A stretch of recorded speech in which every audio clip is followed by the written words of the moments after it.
When Ryan's when it's time to begin, it's on the Rewind to Raw with John Pollock and Wai Ting. The 18 that makes sense of these things we see in the ring every week on TV. It's Rewind to Raw for Monday night. Download it Tuesday morning from the Post Wrestling site. It's Rewind to Raw for Monday night on USA Now on the John and Wai Take the Mic.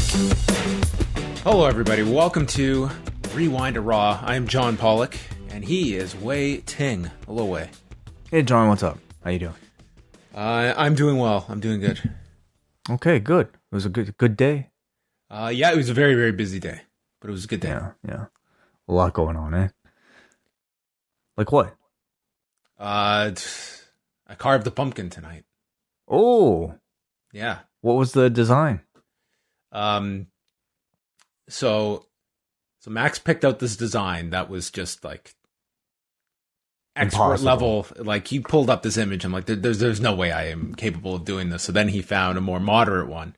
It turned out pretty well. It's like angry looking pumpkin. I thought it turned out pretty well, to be quite honest. I had some solid carving skills. I'd love to see it. What on a scale of 1 to 10, like 10 being maybe the one that was impossible, like how difficult was this one? Oh, this was a 3, 4 out of 10. Yeah, I mean, okay. Pumpkins aren't, you're not staying up late at night studying here. It's okay. I'd love to see it. Will you Instagram this pumpkin? Probably not, no. But you're welcome to come by and on Halloween night, and you can see it for yourself. Okay, all right, cool. I never do the pumpkin thing. Unfortunately, I don't really get much into the spirit at all. I don't really decorate. I don't even know if I'll be giving out candy this year. You're not even gonna give out candy, no? Yeah, I don't know. Why? It's You're just a not something homeowner I've now. done. You should be obligated to do this. Come on. Yeah, I don't know. Just the COVID thing. Don't be that family that's like, oh, those are the Tings. The lights are always out. We don't even bother going to their house. Yeah, it doesn't really bother me if they feel that way about my house. But what about when you grew up? Did your parents like give out candy? Yeah, from time to time. Yeah. So keep the tradition going. Yeah, maybe next year. This what are people taking precautions at all due to COVID or what? Like what's going on here? Okay, so we went to this. There's this house in the area that's like all done up. It's crazy. Like it gets tourists and people are constantly going to this house. And we went there on the weekend, and they have this thing called a candy funnel, where on Halloween night these kids will come. They'll put their bag up to this funnel that they just pour the candy down. But I would imagine that there's not going to be. I don't know. Last year they were super cautious when it came to all this stuff. Like they just put stuff out onto people's like porch for people to take, but there was actually no like hand-to-hand contact. I don't know if people are going to be as cautious this year. Maybe not this year. I mean, kids are going to school, for crying out loud, and I think it's like there is reasonable precautions, but live a little too. Yeah, totally. And I mean, I imagine masking will be quite popular during Halloween anyway. Yeah. I don't. Man, it's almost like people have almost 2 years now worth of like terrible pop culture references to get out on Halloween this year. So I look forward to all the photos that will emerge Halloween night of people what they're dressing up as. What do you think the big costumes are going to be this year? Well, I mean, I think Squid Game. I think on every block you're going to see a Squid Game. I imagine going to a club, if you're going to go out, a third of the place will be a Squid Game costumes. But what are the other big pop culture ones? Probably be a lot of Ted Lassos this year. Okay, that's an easy one to do. That's an easy one. Not for me, but for some people. What else could people be that really jumps out at you this year? I'm so out of touch. I have no idea. Chat room, let us know. What are the popular costumes? Well, on that note, let's move on. Yeah, this is how like old we're getting. Like, well, it's also looking for things that make relevant costume ideas as well. Like sometimes it's something can be popular, but how are you going to encapsulate that into a costume? Yeah, sure. Like COVID. Well, that's where everyone wants to go, right? It feels kind of okay. We've got the joke by now. If that's your I'm wearing a mask. Ah, wow, that's clever. This is why I don't take part. All of this. I've had enough. This conversation is enough. All right, we'll move on then. This week on the schedule, Wai and I are going to be reviewing WrestleMania 19. That's coming out Tuesday for all Post Wrestling Cafe subscribers. Wai has not sat down and even watched a minute of this WrestleMania yet. Am I wrong? You are not. No, you know me very well. So that's what I will be doing after this. This man is tomorrow morning. He lives on the edge. Okay, folks. Yeah. Every day is Halloween. Okay, it's trick or treat every single time that we have a Rewind Away. But that's what Wai will be doing. I'm trying to build up these bags under my eyes. You know, I'm trying to peek these bags under my eyes for the 31st. It took me over 10 days to watch this show, to find time to watch this behemoth. Well, it's 4 hours. I hope to carve out sometime between now and noon when we record tomorrow. What a play on words. Then on Wednesday, we're back to Rewind a Dynamite, back to its Wednesday night slot, live from coast to coast in the U.S., as we will get to in the news. So we will be live at 10:15 Eastern Time, 7:15 Pacific, 8:15 Mountain Time, if you would like to join us live. And then throughout the rest of the week, we have Bushby and Thompson's Wrestling Adventure on Thursday. This week, they are going to be chatting King of the Ring 2002.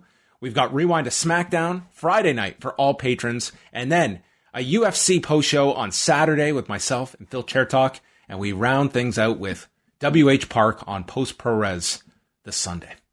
Yeah, awesome. Very busy week. It's a very busy week. So do go check out the Post Wrestling Cafe, the website, all that great stuff. And stay tuned because we have lots of cool stuff planned for the month of November. It's going to be a November to remember. Not dismember, hopefully. No. That's December. Let's get into some news items. Today, WWE released its pay-per-view calendar for the coming year. And it's a very interesting layout where they have placed what they have here. They kind of promoted this as like the full schedule. It's really not the full schedule because they readily admit that there are some items that are omitted here, mainly the cards for February and October, which are expected to be the cards in Saudi Arabia, but those were not on the schedule. So for the month of January, of course, we have the two shows, which are going to be Day One and Royal Rumble, both Saturday night events. Then you've got that event in February, and then nothing until WrestleMania, which will in fact be a 2-night event from AT&T Stadium in Arlington, Texas, Saturday, April 2nd, Sunday, April 3rd. Let's stop there, Wai. Your assessment of the 2-night WrestleMania concept continuing for a third straight year in Texas. I think it was to be expected. I'm not against it whatsoever. I think we've seen from these past 2 years, they have made for better experiences, at least watching at home. I can't necessarily speak for people who might be attending, that venue 2 days in a row, but at least for watching it as a 4-hour experience versus a 7-hour experience, I think it's a lot better. It's a lot better for the talent. It's a lot better for the quality of the match and the show overall. I think so too. I mean, I greatly prefer this concept. I think the last 2 years were received very well in comparison to the marathon shows that WrestleMania had become. I think it's better for the performers. And quite frankly, they're not just doing this out of the goodness of their heart so that performers have match time. They're going to do 2 monster gates for these shows. Even if they don't fill the stadium both nights, it's going to be an enormously profitable weekend for the company, and it's another night of premium content on Peacock. So this, I think it made a whole lot of sense to continue this. The only question was just booking such a large venue for back-to-back nights, but I don't think that's, if you are someone that is setting out to make to get one of these travel packages and go to Texas, odds are a lot of people are going to just go to a second night of WWE if it's WrestleMania. Yeah, I think so. I mean, you're there to kind of make a whole week out of this event, and in the past, it might have been TakeOver on that Saturday, and now it's another WrestleMania. So I think it makes sense from all those perspectives. After WrestleMania, the next show listed is Sunday, May 8th. No title for the show, but that will be at the ever prestigious Dunkin' Donuts Center in Providence, Rhode Island, that has nabbed a WWE pay-per-view. Then the Allstate Arena on Sunday, June 5th. And then that is the last Sunday night card that the WWE has announced. They're only listing WrestleMania and then the May and June cards for Sunday nights. Of course, WrestleMania will be the Saturday-Sunday combo. The rest are all Saturday nights. And we saw this back in August for SummerSlam and Nick Khan's rationale that running in Vegas, it's better suited for a Saturday night big event than a Sunday if they want to be attracting people coming to Vegas. And it was a big success for them. And I wonder if that's a lot of the thinking here, is trying to make these destination weekends, and that Saturday is going to, obviously they took away from SummerSlam, not just from Las Vegas specific, but Saturday night was a very advantageous night for them that they're going to explore for a lot of their shows next year.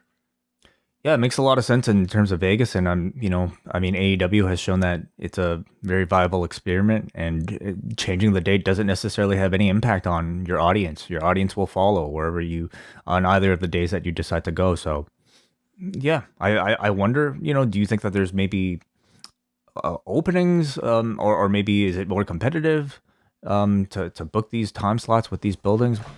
It's more so interesting in the sense that you are booking all of these shows, and I would imagine WWE and UFC probably don't want to run counter to each other with like major events. Like certainly you're going to run on fight nights. That's a given because they're running every weekend. But for major pay-per-views, I would think that UFC and WWE probably want to square off their weekends and not run against each other. That would be my thinking. They're thinking of us, really.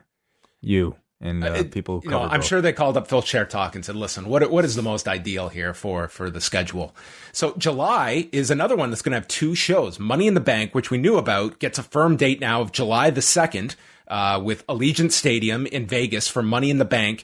And then 4 weeks later, they will run SummerSlam for the first time in the month of July on July 30th at Nissan Stadium in Nashville, Tennessee. Yeah, Nissan Stadium, Nashville, Tennessee. How many people does that seat? I mean, it's where the Titans play, so it's an NFL stadium. It's a very big venue.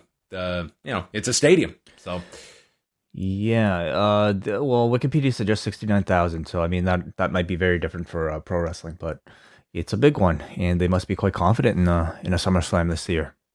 Nothing listed for August, and then the next one, it's kind of this floating date of either Saturday, September 3rd or Sunday, September 4th, with a pay-per-view at a location to be announced. Now, there had been reports out about the WWE looking at running a pay-per-view in the UK, and Fightful reported today that looks to be what this ends up being. So that one's interesting for a lot of reasons. Mainly, it's Labor Day weekend. So we are looking at the likelihood of both WWE and AEW with pay-per-views not only the same weekend, but if they in fact are running the UK and have to run it in the afternoon our time, it could be the same day as All Out. Yes, but not head-to-head, which is what I think some people thought when they originally saw the schedule, not maybe hearing about the UK aspect of it, in which case, do you see this as a move, or was it simply a matter of scheduling? I mean, it is interesting seeing Labor Day weekend. I do not look at this as like just squarely, I don't see how it's, especially if you're running the UK, it's not like fans are necessarily having to choose between going to one or going the other. It's, it's two different continents. What this is, if you do in fact, and we don't even know if they'll end up being the same day, but even if so, the time zone is not going to make you have to even force yourself to watch one over the other. This is kind of the idea of what the pay-per-view providers wanted with that very first Survivor Series and Starrcade, where one would be in the afternoon, one would be in the evening, and then WWF pulled the power play saying any cable providers that carry Starrcade cannot carry next year's WrestleMania. And you had like everyone bail on Starrcade save for like 5 providers. It was a very predatory move.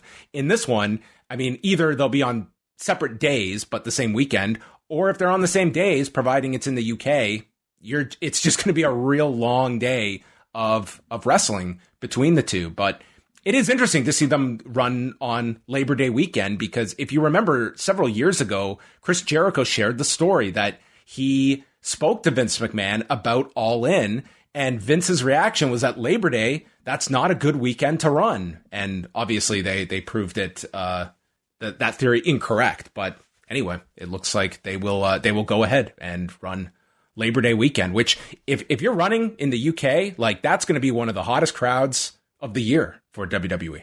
Oh, no doubt. Yeah. Is it Labor Day in the UK as well? They have, don't quiz Somebody me will let us know on bank holidays and what it is over there. And then it rounds out with Survivor Series on Saturday, November 26th. Labor Day in Boston. I believe so. Labor Day in the UK is actually the 1st of May, or the first Monday of May. So it'll just be Saturday or Sunday in the UK, I guess. So there you go. That is that's the lineup with, still the additions of the Saudi Arabia cards in here, and also figuring out like that May and June show that don't have titles, which pay-per-view concepts they're keeping, which ones are not going to be there. It looks like no Elimination Chamber. And then the question is, like, of your themed events, you have Extreme Rules, TLC, Hell in a Cell, like what stays, what goes, what are used for those May and June shows, or even the September one. I wouldn't see them branding. If you go to the UK, it almost should be its own thing rather than, you can name it whatever you want, I guess. But is it interesting that we don't see anything right now between January and April, or is it simply them not announcing something at the moment? Well, you will have the Saudi Arabia show in between there, but it looks like that will be the only one between them, which I'm fine with. I think that having just the one show in between is a lot easier. You are running 2 pay-per-views in January. I think it's better to have the long build towards WrestleMania. It's kind of a surprising move for a company that it seemed to be more, but I think you're seeing more of a kind of staggered pay-per-view schedule now. Yeah. I'm very curious to see how they treat the, what used to be the spot for the Elimination Chamber, whether or not it's, we just have sort of one. Like whether they could always, I guess, put it on TV, make a big TV rating out of it. Yeah, or you could certainly see that where the TV we'll get into it tonight, where it's like you're seeing more and more like big emphasis on television matches. It also can put a lot more focus on that Saudi Arabia show in February. That is a lot of your setup for WrestleMania angles. Like it makes that show more important because it's the only one in between the Rumble and WrestleMania. Mm-hmm. So there you go. Plenty of Saturday night shows next year, Way. All right. Let's move on to, a less dramatic Friday night series of numbers. SmackDown was back on Fox, so they did 2,249,000 viewers and a 0.58, 759,000 viewers per Showbuzz Daily and WrestleNomics. So they were the number one network show, but it was the ALCS game that dominated television on Friday night, going against both SmackDown and Rampage. You also had 2 NBA games that did very strong on cable. Rampage, in the meantime, did 533,000 viewers with a 0.22, 288,000 viewers in the demo. They were down 8% in both categories from the week prior. So still on the lower end, but not as low as that number from 2 weeks ago that Rampage had. That was their all-time low. But they were not against WWE competition this week. However, we have seen the dent that Major League Baseball has taken, and that will continue this week because you've got the World Series on Wednesday against Dynamite, and you'll have the World Series on Friday night, which is the reason SmackDown is on FS1. Do you think that Rampage can do anything to increase what seems to be sort of like a, bottoming out floor for them at this point? Like, does anything that they put on their shows change perhaps where they are? I think this is sort of, I think we'll have a better understanding or a clearer picture once baseball is done and seeing really what impact is that having on Rampage and SmackDown as well. I would apply it to them as well. But with Rampage, it's like what it has going against it to me is you've got a tough time slot on Friday nights, and you've also got 2 days to promote a card, of which most weeks you are going to get results out there, which is I don't think that's a huge factor, but it's there. Like this seems to be the range that we are seeing, unless they have some big, just over the top match to put on there that is gigantic. It seems like they are comfortable putting like a piece there, like Danielson against X or CM Punk against Y. And we saw this was like the effect too of like the word of mouth. Like this is what word of mouth for Andrade and Pac was able to generate for them. Like that's going to be an audience that is probably already a Rampage viewer that is hearing all the rave reviews about a quality in-ring match. Yeah. Ultimately, I feel like, especially if you're trying to, chase the demo, people have options on a Friday night. And oftentimes, you will be taking those options and then watching wrestling after the fact if you do even decide to watch it. So, other than hot-shotting a big return or a big match from time to time, I mean, I have to imagine this is where they might be sitting at, and I don't know if TNT would be upset. I don't. If you're getting a top 10 cable program in a slot that, I mean, it's doing much more than whatever other option you have from 10 till 11. I think you're looking at, like, the obvious comparison is going to be to Dynamite, but I think like you are not going to be able to do Dynamite numbers on Friday night unless, the first dance was something that's only going to come around. God knows when they'll have something of that scale once again, but that's not going to be the norm, and we knew it wouldn't be. By the way, the ALCS game, it did, in comparison, 5.8 million viewers, and in the demo, a 1.29. So that is what they were contending with on Friday night. How do you think the World Series is going to wind up? Are you going with Houston? Oh, so that's why they were so rabid tonight. Yeah. Promo. I don't know, who are they playing? They're playing. Doesn't matter. Houston, sure. Go Houston. They beat Boston. Oh, they're playing the Braves. It was on the top of my head. Okay. Atlanta or Houston? Who's your pick right now? Houston. In how many games? Atlanta. I don't, man. 60. 60 games? Yeah, they're going to just go to the endless draws. It's going to be crazy. That's going to be rough. I mean, if Raw goes up against Game 30, that could be really tough. Mm-hmm. Best of 60. All right, let's. Are you watching Halloween Havoc on Tuesday night, Way? Yes, I will be. Yeah, I don't know if I'll be watching it live on Tuesday. I've been watching NXT like on Wednesday during the day. This is I think the most noteworthy NXT of this 2.0 era that we've got. The show did a really good number last year. They've never hit the number that they did of Halloween Havoc since last year. So this is. How much is this just on the lineup, the main event, and the Halloween Havoc concept that was a big winner last year? You're suggesting like the success of the show? How much of it is based like the on interest level? How much is it just the theme? Because the theme, like, it did a lot better than I thought it would last year. People that were just, I think the name sold it for them. I think, there are a lot of questions probably going into last year's show about how much nostalgia they'll be throwing in, what exactly they'll be doing related to the concept itself. For me, I don't really have those questions this year. I think I expect a very similar presentation to what they did last year with the wheel and some kind of campy ghouls. Maybe, level 3 carved pumpkins, around the edges perhaps. But my curiosity is more so around how they book the talent. I mean, my curiosity for this entire NXT 2.0 experiment has been to really kind of gauge what the philosophical decisions are for new talent within the WWE system. And I think this will be a big tell, on a takeover. I would say, maybe slightly below a takeover, but I think the perception is it's a big show. Therefore, it should be of the match quality that you would get at a takeover. You're still getting a lot of the top talent on this roster. So, but who's going to win these matches? What other debuts or surprises will we get? I think that'll be the most interesting aspects of this show. We're gonna get that dude who's digging up graves in the graveyard. I don't remember that guy. Oh, they've been running these vignettes for some dude in a graveyard that's supposed to be debuting this. Guy's, he's coming to bury everyone. Yeah. So, but but that's right. Chucky's gonna have a cameo. Yeah, doing something. So, Tommaso Ciampa versus Braun Breaker for the NXT Championship. And then we've got Raquel Gonzalez, Mandy Rose, spinning the wheel, make the deal match for the Women's Championship. We got Io Shirai and Zoe Stark defending the Tag Team Championships against Indy Hartwell and Persia Pirotta and Toxic Attraction. Any update on Gigi Dolan? Or sorry, JC Jane. JC Jane. I mean, the WWE did not put out anything regarding her status afterwards, so it looks like she's in the match.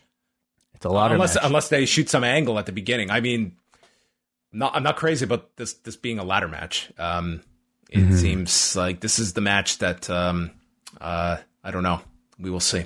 It's a big test for a lot of the people on this card, and that includes MSK versus Imperium. And we know I think that'll likely be very good. So that should be a really great match if they have the time. But this is a show to shoot a lot of angles, and I think a lot of curiosity about the Ciampa Braun Breaker match. It's certainly the biggest test for Braun Breaker because you would think that this has to be 10-15 minutes, and that's it's going to really be a test to see where he's at. And I think that. I don't think they put the title on him this early, but if they do, it's not going to stun me either. That will just tell you that they're really fast forwarding their plans, and Braun Breaker is going to be the focus of this brand. Whether he wins or loses, he is the guy that this brand is, certainly being catered to and built around. And what can he do in a main event of an NXT major show in a 15-minute match, we presume, against a Tommaso Ciampa? Let's see. It's a great opponent to have if you want to go out and have that kind of a big match, that big kind of breakout performance. So, yeah, I think all eyes are on Braun Breaker and to a lesser degree Chucky on Tuesday night. So this came out after the hard push on Saturday Night Dynamite about the adjustment to the TNT schedule because of NHL hockey. So the plan was, as of Saturday, was that those on the West Coast would get Dynamite at 10 p.m. their time and 11 p.m. Mountain Time. So this would mean that viewers in those two time zones would have to wait until the NHL coverage was completed on TNT, which would include all the post-game coverage as well. And then AEW would begin. And of course, you're at the mercy of live sports and if it would end on time. So today, Tony Khan announced that TNT is going to be broadcasting Dynamite live across the country. So that means those in the Pacific time zone will now get the show from 5 till 7 p.m. and in the Mountain time zone from 6 till 8 p.m. So it's the better option. The best case scenario was a staggered feed where everyone's getting it at 8 o'clock, even though it's on a delay for maximum viewership. I think that was the most ideal placement for it. But if you have to maneuver around NHL, I think you're better served early than late. And it also makes it very DVR proof in the sense that you can just set your DVR for 2 hours. You're not going to miss it. You're not getting bumped at 5 o'clock. Whereas you set your DVR for 10 till 12 and the game goes a half hour late, you're going to miss half of the show. And that will be aggravating for viewers. So it's not the most ideal scenario for AEW, but I think this is a better fit for them than what they were facing 48 hours ago. Do you think with the move to TBS, they keep this or will they have a chance to go staggered? I think TBS is a staggered feed, if I'm not mistaken. So I'm sure that they will. I think it goes back to a staggered feed. I'll double check on that. But that, I believe on TBS, it would be a staggered feed. But for live sports, it airs live. So it's not like they're airing the Atlanta Braves on a staggered feed. So it's interesting that TNT is viewing Dynamite enough of a priority that it is treating it now as live sports, that it's got to air live and not like a scripted drama where it would just be airing on delay for a portion of the country. And how would that affect Rampage? Where, I mean, airing at 7 on the West Coast would presumably be good? This is only for Dynamite. Yeah, and would they consider it for Rampage? Oh, I see what you what you mean. I think for them, it's right now it's airing at. I can't even tell you because I don't even know the TBS structure, but certainly if this turns out to be something where they are seeing their live viewership grow and there's a positive to this, I could see it applying to both programs. Let me just say, I would love to watch Dynamite at 5 p.m. I'd love to watch Raw on a 5 p.m. on a Monday, on a weekday. Then I could be done this show like by like 8 o'clock, and I would have my whole life ahead of me. You know, I could go out like 5 o'clock would kill me. So it would be impossible for me. But well, you could move to Asia perhaps, and you can get this done in the morning. Well, there's it's the UFC shows that I get envious of the West Coast. Right. When we're sitting down to record at like 1:30 in the morning. It's like, man, I could definitely turn my clock back 3 hours. That would be fun. Mm-hmm. But there you go. Congratulations to all the people on the West Coast and Mountain Time. You can now race home from work and get Dynamite at 5 or 6 o'clock. You thought you were having dinner with your family on a Wednesday? No. Forget it. Okay, you're eating dinner with the Elite, Hangman Page. The family's gonna hear cowboy shit all throughout the dinner when you guys sit down. So get used to that, family. And the last thing is that Tuesday as well, AEW Dark will feature Bryan Danielson's debut on the program, wrestling Aaron Solo. They taped something like 49 matches on Sunday at Universal Studios over 2 sessions. I'm very fascinated to know, like, you know, what Tony Khan is thinking with all of this content. I mean, we have heard him discuss. He's building a library. I think that's a part of it. Yeah, and he's and a lot of indie talent getting paydays. So good, great. I mean, if you just look at the lists here. I mean, it's just an insane list of matches over one day. He is aggressively building up that tape library. I mean, he's not buying other people's content. He is building his own at an alarmingly fast rate. So, and all of this footage, I think, in the future will hopefully receive a lot more interest with the people advancing their careers. I'm sure there's some curiosity. And Tuesday also features the debut of Too Fast, Too Fuego. Yeah, that is correct. Should we? I mean, spoiler? Any spoilers? Who do you think? The other guy with a dream tattoo on his on his front. Yes. So there you go. There's all of your news. You can go to postwrestling.com for all the latest headlines and such.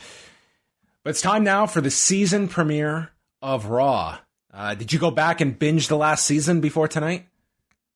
Oh, you know, I love my season binges. Yeah, I had a party here. We sat through all 52 episodes. Yeah, it was great. Yeah, you started, would you start at Hell in a Cell last year and just worked your way through the rest of the Drew title reign and into the new year? Mm-hmm. Some characters that left along the way. Yeah, well, it had nothing on season 14, of course. Oh, yeah, season 14. That was that was really the pinnacle. You got to start from for season 1, though. Come on, if you're gonna binge Raw. Could you imagine that? Can you imagine sitting down? I'm gonna catch up on Raw. Some season 1. Yeah, somebody who has no knowledge of like what wrestling is, like, oh, can you recommend a TV show?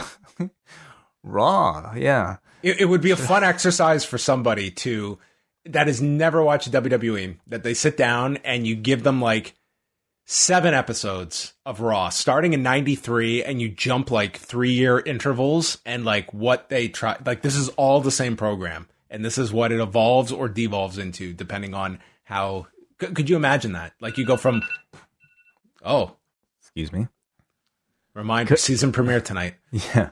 Could I imagine it? No, not so much. I mean, I do think like there are pivotal points, and I think for most people that's WrestleMania. You know, like that really is what people will watch to perhaps catch up into the present day.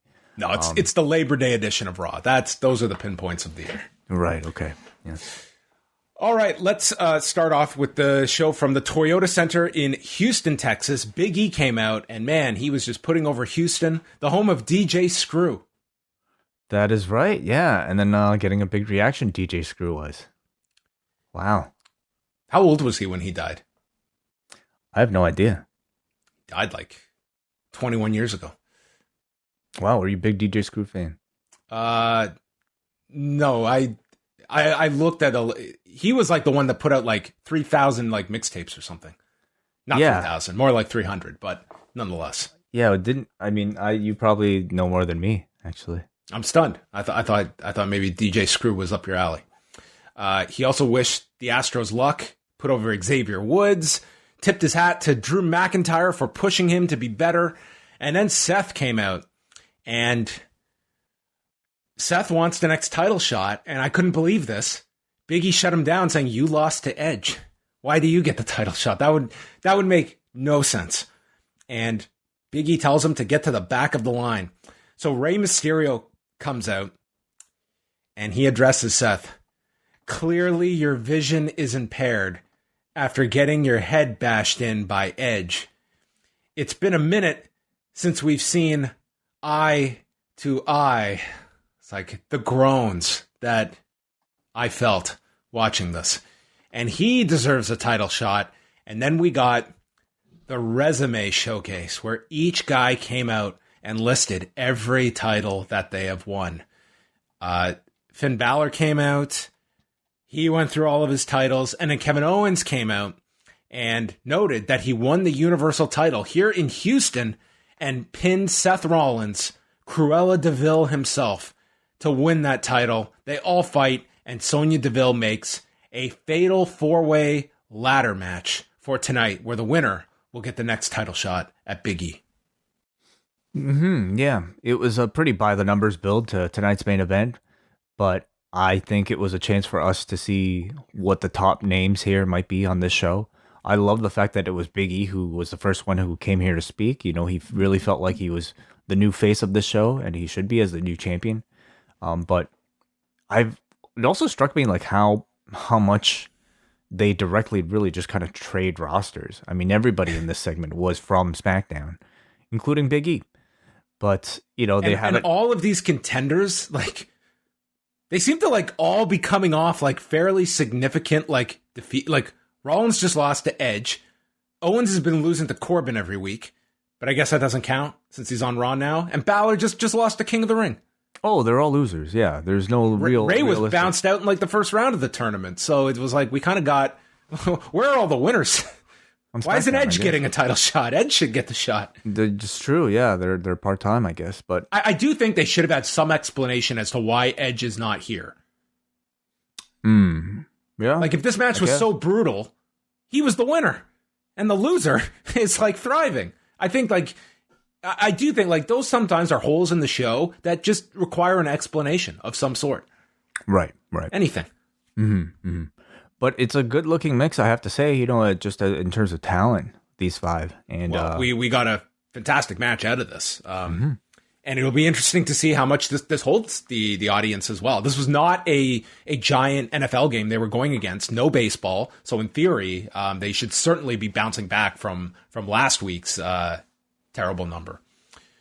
The Street Profits, Alpha Academy, and Ziggler and Rude were having a triple threat match where the winners will face RK Bro later tonight. And every AJ Styles and Omos fan was just on their knees yelling, "Why?" Get zero explanation. I don't even know why they announce matches. Why don't they just say, "This is what we're hoping"? Okay, we're penciling these names in. Just tell me we're gonna get a face to face. That's all you have to say. That's what they should always do. Always face to face. Although they couldn't even deliver that because AJ wasn't even on the show tonight. You're right. Yeah. So I don't know what the story was there. So Orton and Riddle are watching in the back. The Street Profits clear the ring. This got pretty good. Although there was this one spot where Ziggler runs at Montez Ford and Ford blocks him and hits a power bomb. So Otis comes into the ring, drags Ziggler to the corner to tag Ziggler and come in. Corey Graves says, "This is brilliant." It's like, is it? Because Ziggler is the one who took the power bomb. Wouldn't you drag Ford and then go pin the guy that just took the power bomb? That would be the brilliant maneuver, would it not? Instead, you tagged out the guy that was just murdered here. I mean, I guess they know that the powerbomb was not going to do it, not going to finish the job. Well, Otis and Gable had some good double team offense here, including Otis delivering a discus lariat to Dawkins into a bridging German by Gable, which is broken up by a splash by Ford off the top. This was great. And Ford got up, tope con hero to Otis on the floor, and Omos comes out, catches Ford and throws him into the barricade, nails Dawkins with the right hand of death, and he gets hit with a spinebuster zigzag combo as Rude and Ziggler prevail, and they were really putting over the power in Omos's right hand, like he was Fedor on Saturday. Mm-hmm. Yeah. How was that knockout? Spectacular. I mean, right. it was a pretty impressive performance from Fedor. A lot of people counted him out, myself included. I thought it was a pretty fine, pretty consistent Raw multi-man match. Centered around making the baby faces look good and setting up tonight's main event or tonight's tag team title match, as well as the AJ Omos Street Profits feud. Pretty predictable, but I mean, overall effective. Then it was time for Queen Zelina's coronation. She is introduced as the first official queen in WWE. And Vega takes issue with how she was introduced by Mike Rome. So we're doing the Shane McMahon, Greg Hamilton gimmick over again. So she wants him to redo it with more bravado. I thought he did a pretty good job, actually. I think he always does a good job. Sure. Vega, so her new character, she is fully embracing the queen gimmick. And this included like slipping in and out of an accent. Yeah, of an English accent. Yeah. It was a little odd. The fact that she would start it and then she would stop it. Yeah, it was very inconsistent, and I can only imagine might have been the first day that she's attempted something like this. She was told at 4:00, "You've got an accent now." Yeah, good luck. Yeah, getting a New Yorker to do a British accent. I mean that's part of the comedy, right? But it was so inconsistent that I almost wasn't entirely sure that she was attempting it, but she definitely was. Yeah, I mean it was obvious at certain points, but then completely regular voice in other parts of this. This was probably like the longest promo she's been given since like a year and a half ago she was. We're finally going to give you mic time, but you're going to have to do it in a British accent. So she says none of the other women in the locker room had a chance in this tournament. They're all watching in the back. She will be ruthless like Cleopatra. All hail Queen Zelina. And Doudrop interrupts for a very short match where Zelina won using the first she hit the MX, Bushi's move, off the second turnbuckle for a 2 count, and then she removed the turnbuckle padding like Toru Yano, and then the referee got distracted like an evil match, and then she used the scepter like she was Yujiro and pinned Doudrop in 232. Oh, wow, very good. I could see the influence here. Yeah, totally. She's a fan of, I think, Dick Togo's style and Ghetto's assistance. I'm certainly happy to see Zelina get pushed. I mean, out of everybody in these brackets for the Queen's Crown, I thought for sure she'd be one of the names picked off very early because there was zero indication that the WWE had any intent on pushing her since her return. It seems like this is definitely somewhat of a push. I guess I'm just a little disappointed that it has to be in the form of such a generic at this point king/queen gimmick that the WWE likes to do after every single one of these King of the Ring tournaments. We're seeing something a little bit different, I guess, with Woods doing a babyface version of this, but this is about as, King Corbin, King Booker, like as you can get here, just the person. It's all you could have expected. I mean, just based on the lineups, I think that's what is to be expected here. I mean, for Zelina, it's something for her. Like this is still a positive for her. But I feel like you can win a King of the Ring or Queen of the Ring tournament and just be the king by name. Like no, you wake up a different person way. You are not the same individual. You go through. It's like Lord of the Rings. You put that ring on. I just don't think you have to be a literal king. Like you could be a top heel and carry a scepter or carry a crown even, but all this shit about like calling people peasants and like, you have to fall within my kingdom. Like, come on, like that's unnecessary.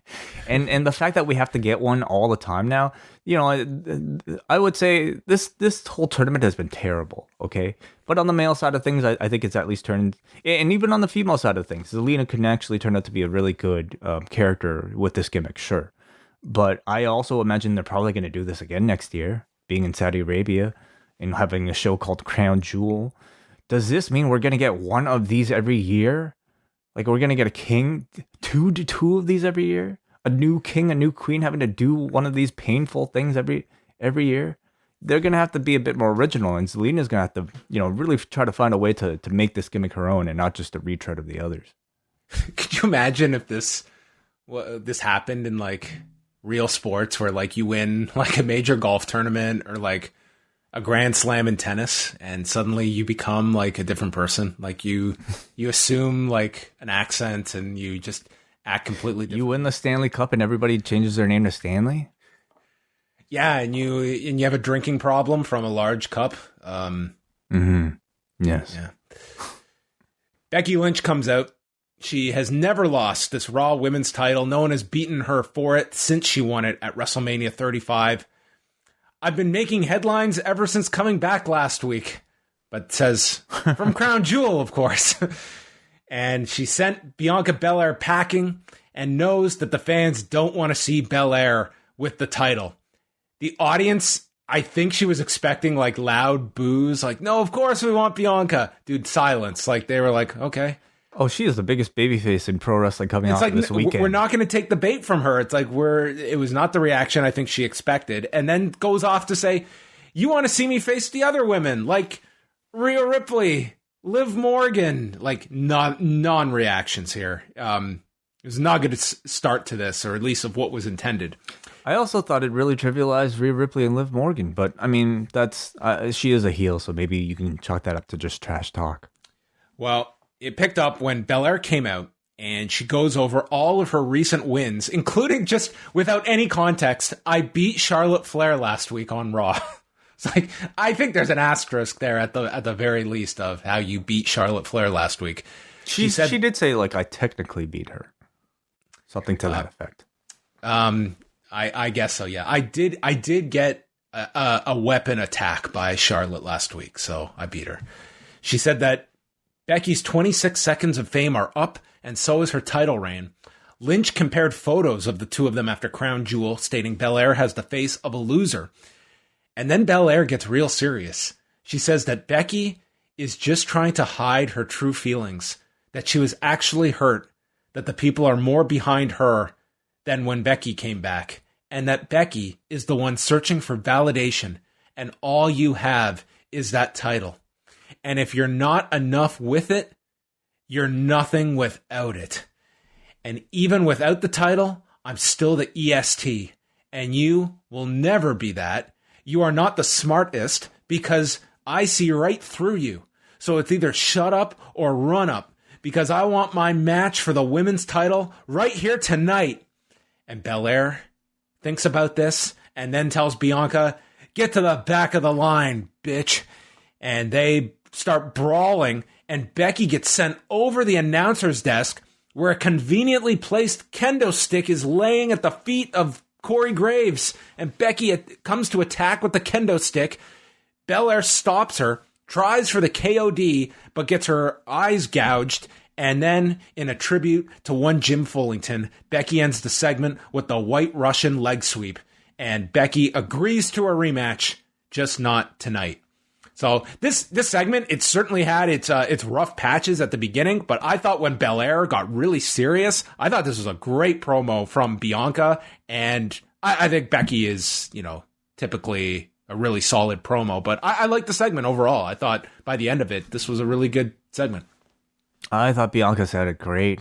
Her delivery was awesome, and yeah, maybe we can kind of, have some criticism with the logic, but I mean, this is the story that they are trying to tell. And I think strictly from a performance standpoint, I think Bianca Belair was very, very strong here. Definitely worthy of the spot that she has been given now as the top babyface on the women's side of things on Raw. They're directly transplanting this feud from SmackDown over to Raw for a different audience. And I see no issues here. Like, it still feels hot and still feels fresh enough for another match.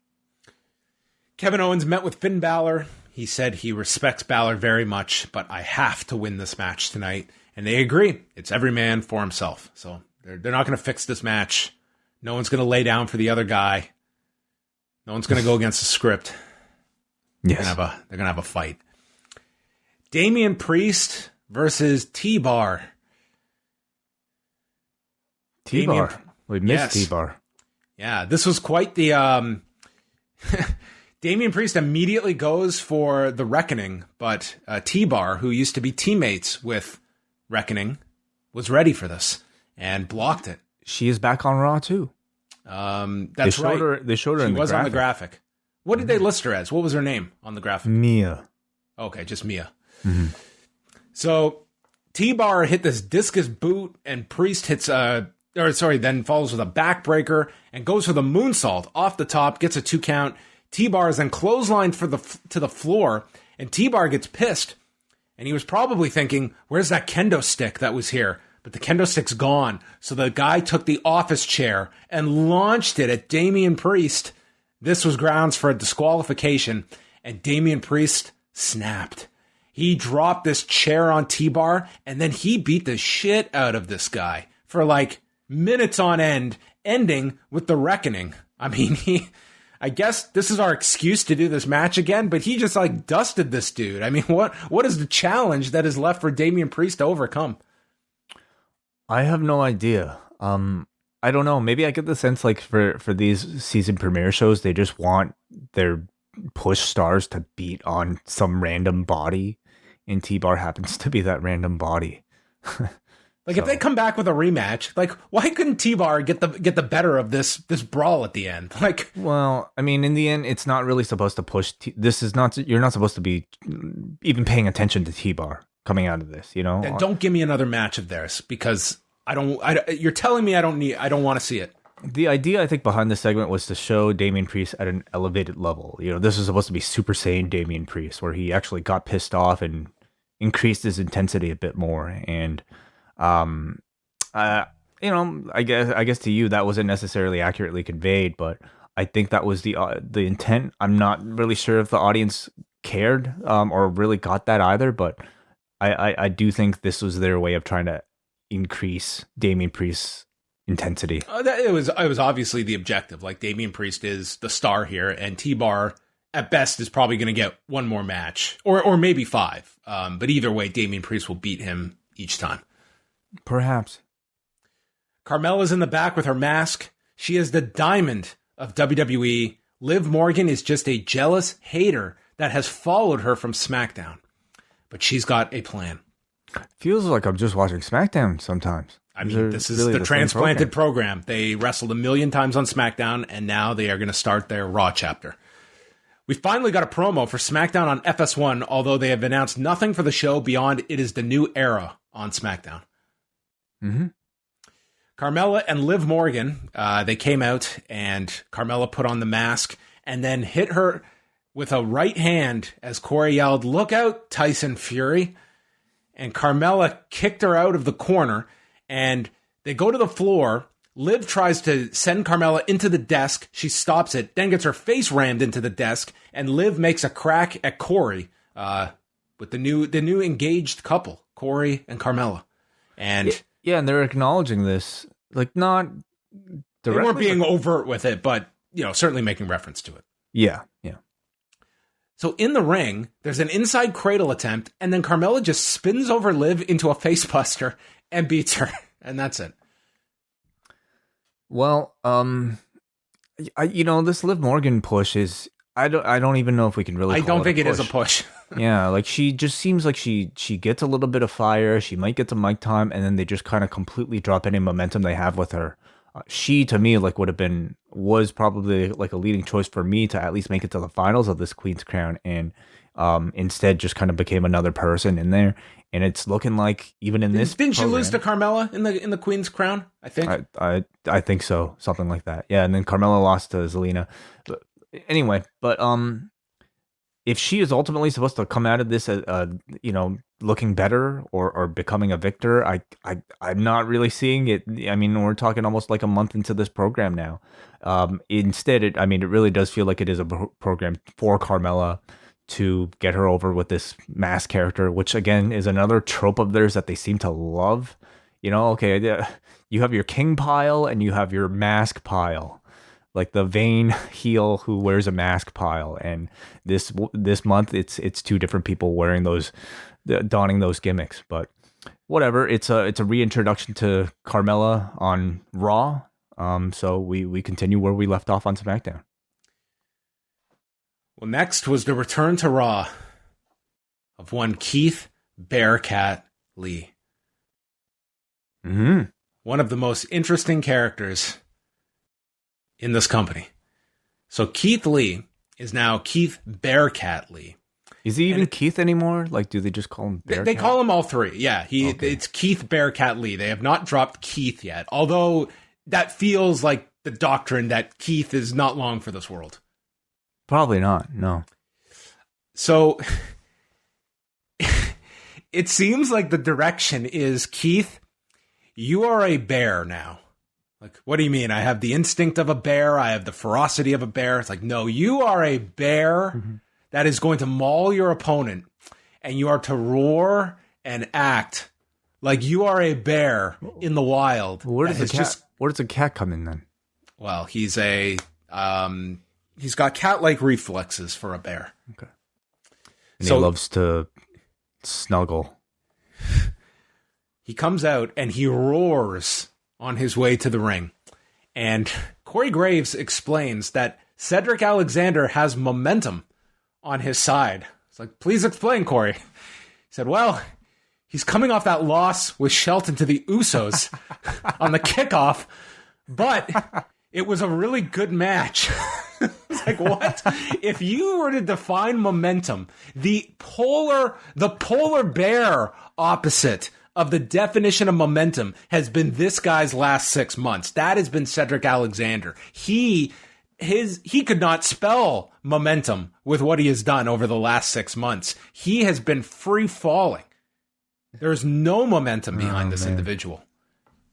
Well, maybe he... I sometimes wonder if Corey says a line that he realizes midway through it's like, that's not even true, but I've committed, so now I've got to justify this somehow. Like, he's got momentum on his side. He just lost to the Usos. It was good. It is a challenge, yeah. So, I will say, Alexander at least got to kick this guy. I didn't even think we were going to get to see Lee sell. He's building some great momentum. He got a kick in. He kicked him. He kicked him. It's like the guy that's I don't know. He Nothing's gonna stop him now after this kick. Yeah, it's like when you're trying to stop somebody and they put up resistance and you kick them. It's like he did get a kick in. He goes for a handspring and dude, Lee just runs this guy over and lifts him up, jackhammer, 228, and then he stared down Shelton. Shelton, you don't want any Bearcat Lee. So he leaves with Cedric Alexander, and the Hurt Business, they are hurting. Yeah, but if you're Corey, I mean, this was great. This was awesome. It was a good match. Momentum continues for Cedric Alexander.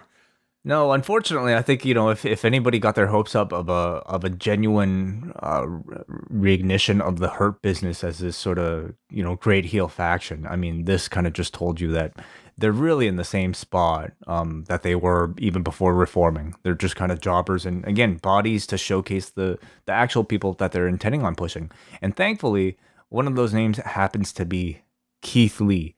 He just had to sacrifice his name to get it. But so whatever. Like, if the matches are good, I think I'll take this Bearcat silliness.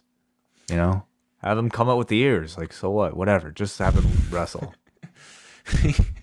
He's gonna morph in front of our eyes.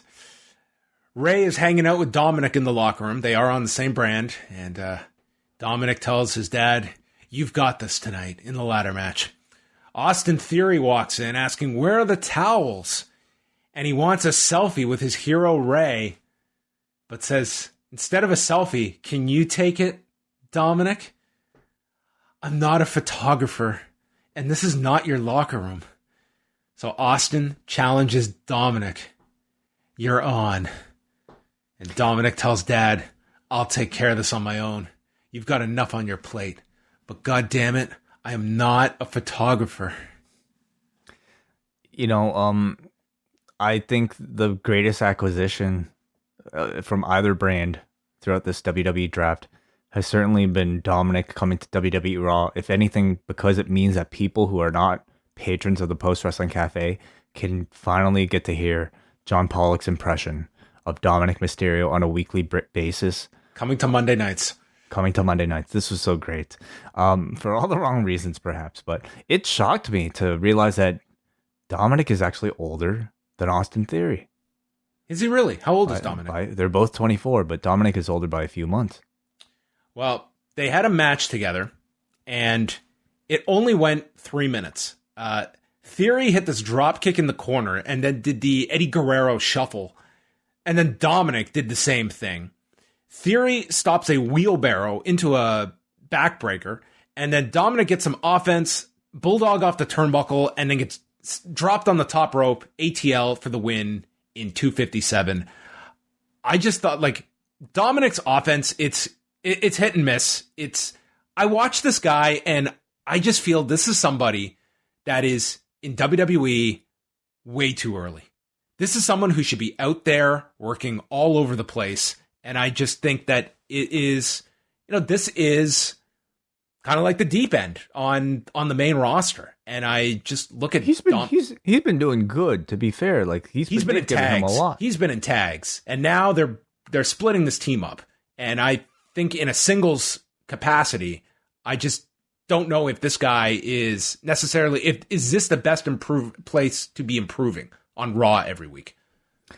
Well, I don't know if they ultimately care so much about the, Dominic Mysterio's personal growth as much as they do just maybe wanting to have a spot for Rey Mysterio and a storyline for Rey Mysterio at the moment. I don't know. I mean, I get the sense we're probably going to get a Rey versus Austin Theory feud coming out of this, but I don't know if Dominic has a huge role beyond that. Well, didn't they have a story going on? Rey and Dominic? They were teaming the split between Rey and Dominic. Yeah, and today they were just like... They were hanging out. They were father and son. There was no hint of that. Okay, so, I mean, changing things up. But again, this was an introduction or a continued introduction for Austin Theory, who I think has been doing a good job as his character. He's very good in this role. He did the selfie after with Dominic and then took one with the referee. He's got good presence. He fits the character well. And I think you're right. I think this is probably Rey and Theory at least having a match. And maybe you revisit this whole split where Dominic is tired of his dad fighting his battles for him. Yeah, maybe. Although I don't know how many people are clamoring for a Rey Dominic split. Yeah, I don't think they are either. So Riddle is talking to Orton about Halloween costumes, and then we got a video feature on Veer, who is coming to Raw soon. Coming back to Raw, yes, without without Shanky and Jinder. RK Bro against Ziggler and Rude for the Raw tag titles. A nice match that they had here. They went through the commercial break. Ziggler distracted, and Rude was able to snap Orton's neck on the rope, and they sent him into the timekeeper's area.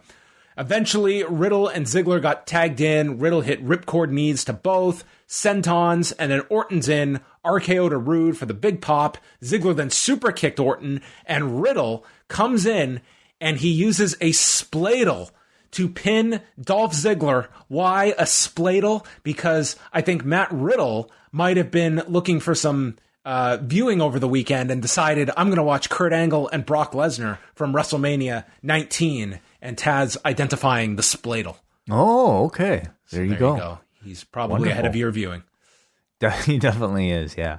I definitely enjoyed seeing Riddle and Ziggler in there together doing a lot of amateur wrestling. That was a lot of fun to see, and it was wonderful to hear, Jimmy Smith and Corey Graves immediately catch that move and be able to call it. So, good match. Yeah, nice little babyface showcase for RK Bro. And a nice departure from AJ Styles and Omos. So, sure, yeah. Kevin Patrick was with Seth Rollins. He is the biggest threat to Big E. Everyone knows it. I'm in pain. I shouldn't have to be in this match. I should just be the number one contender. So the man is going into this weekend, into this ladder match. This Rollins character, I don't want to be a broken record over it, but man, it doesn't click for me at all. No, it does. Not for me either. There are moments where I kind of like it, but I think it largely depends on who he's with. in these segments where he's only talking to an interviewer or directly to the camera, oh man, I can't stand it. He should I be can't stand it. He should be Roman Roy. Instead, he's Connor. Yeah, I'll take Conor Roy over this. I would too. It's just, I don't know. They're obviously somebody loves it. Someone clearly does, and I'm sure Rollins does too. But I don't know, man. It's just, to me, such a ineffective heel character with like it's a cartoon character. Well, I mean, is it ineffective if we hate it so much? It takes me.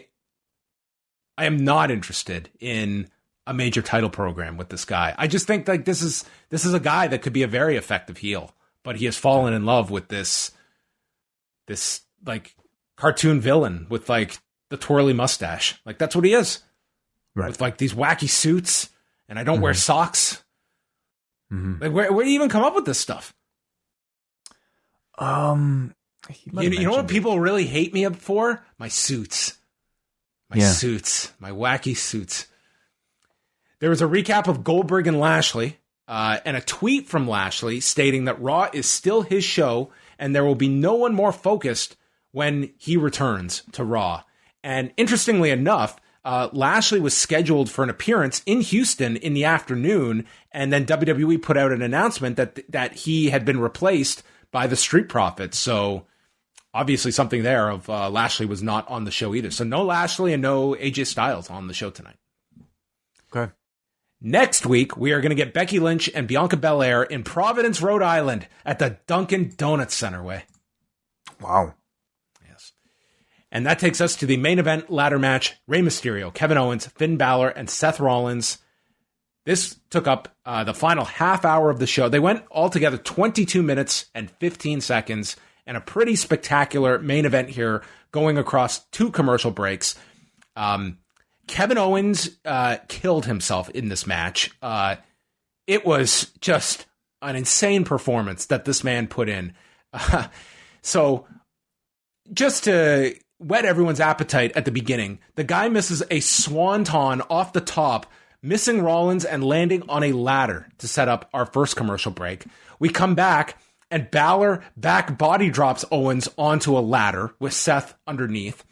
There are just so many moving parts here. Rollins lifts Owens off the ladder for a buckle bomb, and Owens responds with a super kick. We had several fights up the ladder for the belt with another party interrupting. Owens brought out a table.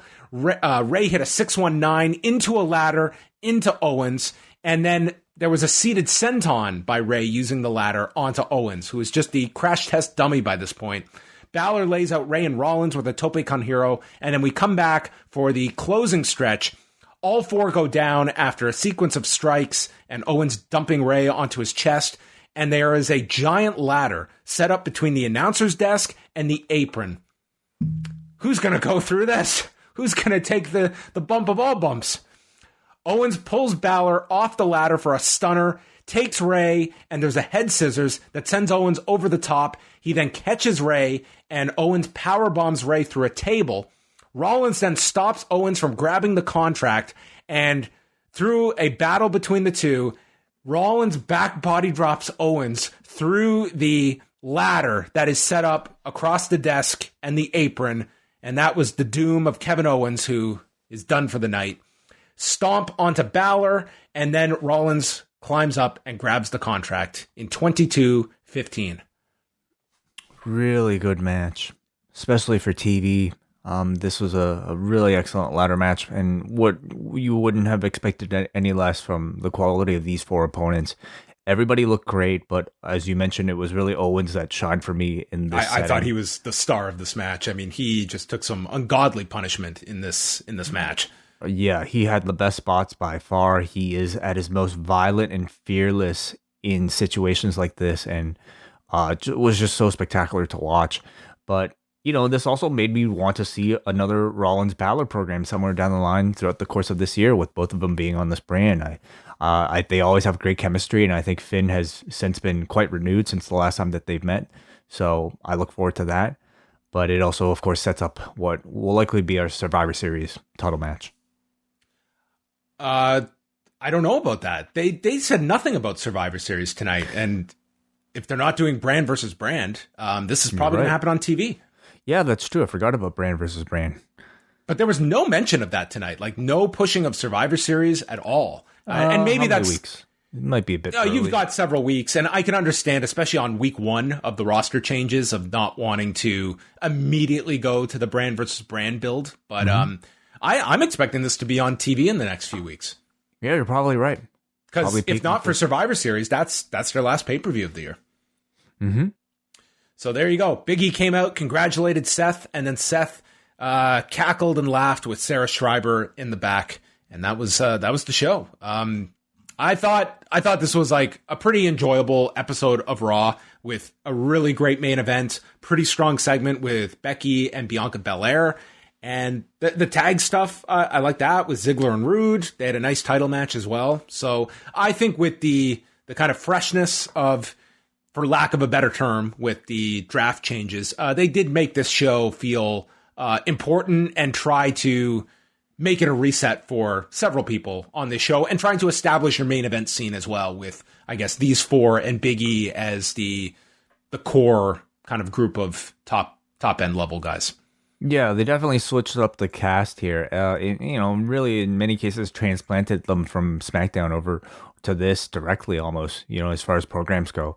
But it did feel different, and I thought they did a pretty good job showcasing the names that needed to be showcased. And otherwise it was, pretty much a decent, dependable edition of a show. Not necessarily reinventing anything, not necessarily making me so excited for any, new program coming up. But I thought everything was solid. Yeah, and I mean, it will be very interested to see where everyone is slotted and what people they see as ones that have not received.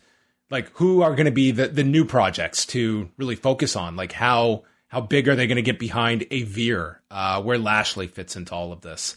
And Edge's next program, too. So, I mean, there's some interesting things going on with Raw. It sounds like we're like mildly excited. Sure. It's the type of thing where like we're trying to be nice, like. Yeah, no, you did a great job. It was good. I think you, it's like we're talking about a kid's recital or something. Like, I mean, they've got a lot of parts on Raw. It's the parts are good, but what is getting you excited? Like, what are you like, what can't you wait to see? On Raw, there's nothing I can't wait to see. There's nothing, no. Right. Like, what is the biggest match you think you can make among Raw? Well, at the moment, I mean, there's definitely still, like, and I don't know if we even need to be in that position right now, because I suppose, like, I really do feel like they just want to play out a lot of what was remaining on SmackDown, or redoing what they've already done on SmackDown to what they consider to be a brand new audience, even though I think it's the exact same audience. But, what maybe I look for is like some of the dream match scenarios, but you can't have dream match scenarios anymore. These people mix all the time, and it's like in most cases they're going from one show directly to the other anyway, so it's really largely the same rosters, just on a different night. Everyone is slotted at like their given level, and they intermix with everybody a million times. So even something like a Bryan Danielson and Dustin Rhodes, like where does that exist? Where it's like, oh my God, what a cool match that's going to happen next week. I mean, that's. Well, not to, like, if that match happened here, it's not going to be a special match. It's going to be 3 minutes. Dustin's not going to get that much offense, and it's going to be a pattern match that you've seen a million times. And that's just the way they choose to, make their TV. It's very cookie cutter. It's just different faces that might be inside those pieces. And you also have to come off of Crown Jewel, where, your 2 big babyface wins on this brand were Edge and Bill Goldberg. Yeah. And they're nowhere to be seen. Yeah. Yeah. I imagine Edge will be back before Survivor Series. Who would you like to see Edge paired with? Like, if the Seth feud is done with, like, who makes sense on Raw? Yeah. Okay. Well, who's out there? I mean, you got from this mix here, Balor, Rey, Big E, Owens. Yeah. Big E will probably be tied up, but Big E and Edge would be fun. On the heel side of things, who do you have right now? It's Rollins. Like that's your main heel. It's Lashley and Rollins on Raw. Like they could certainly utilize another heel because when you include Edge in there, that is a lot of baby faces. I would love to see Owens get like a sustained heel run, but I think they've gone to that well, and I don't know if they're going to see Owens. It's like Rollins is going to be your pushed heel. I want to see AJ Styles. Like, yeah, AJ's in there as well. AJ and Edge could be something that you do. AJ and anybody would be great, but yeah, especially AJ and Edge. That to me would be a dream match I would actually be looking forward to. But he's currently stuck playing, goofball next to Omos here, so that might take some time to transition as well. Well, everybody, Wai has a 4-hour WrestleMania to watch, so let us not hold him up any longer. Thanks to everybody for joining us live. We are live each and every Monday for our double ice cap and espresso patrons. And I want to especially thank the Post Wrestling Forum, who clearly they're well aware of that of the show that I had in front of me to watch after this, and so they decided not to leave any feedback for this edition of Raw. So thank you guys so much for thinking of me, even though I'm sure all of you guys have so much to say about tonight's edition of Raw. They're all catching up on last week's finale. But they did vote this show 2.67 out of 10. Wow. The three people who voted. Damn, that is low. So there you go. That is the conclusion of the show. Wai, good luck with WrestleMania 19. We're back Tuesday with that show for Post Wrestling Cafe members. And then Wednesday night for the return of Dynamite on Wednesday nights. So that is it. Thank you to everybody for joining us. And Wai has the last word. Subscribe to Up Next for their Halloween Havoc review tomorrow. Don't forget that. And dress up on their Twitch stream. That is correct. Yes, twitch.tv/upnextpodcast. Good night.